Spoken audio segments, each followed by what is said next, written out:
Hi, good day everyone. Today we will talk about the historical antecedents of science and technology. Carl Edward Sagan once said, "If you live on a planet where nothing ever changed, there would be little to do. There would be nothing to figure out. There would be no impetus for science.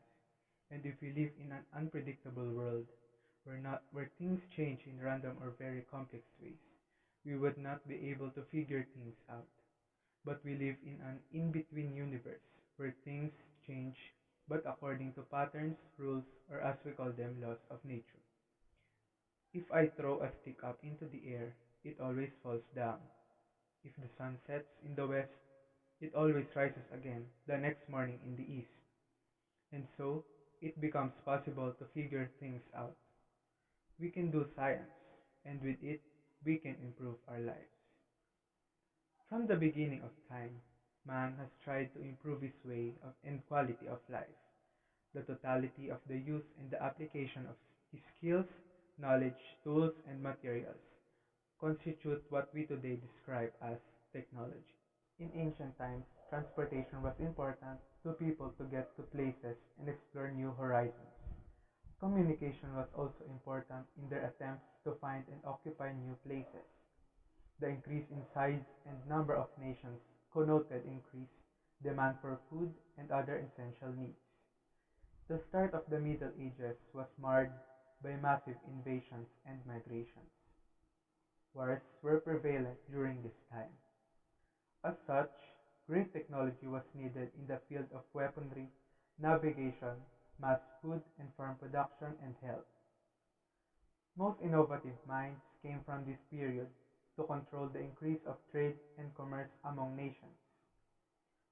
By the beginning of the 20th century, the notion of progress was closely linked with technological development, and that linkage intensified in the following decades.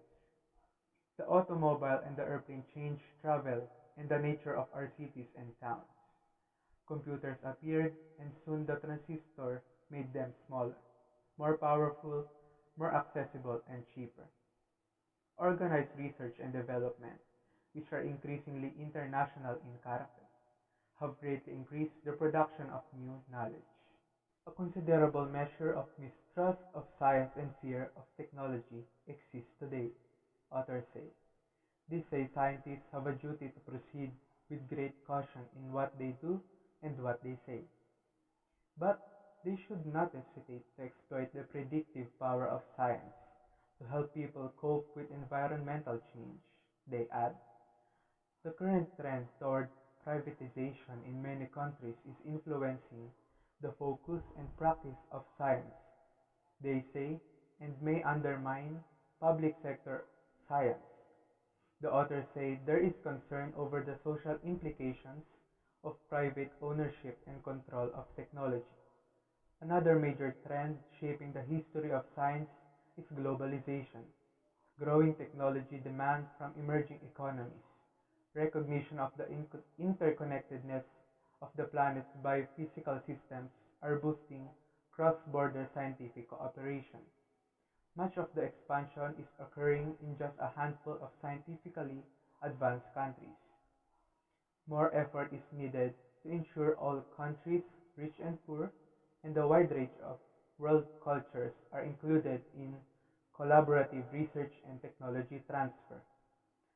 This is especially important in areas like global climate change, which will affect, sooner or later, all human beings.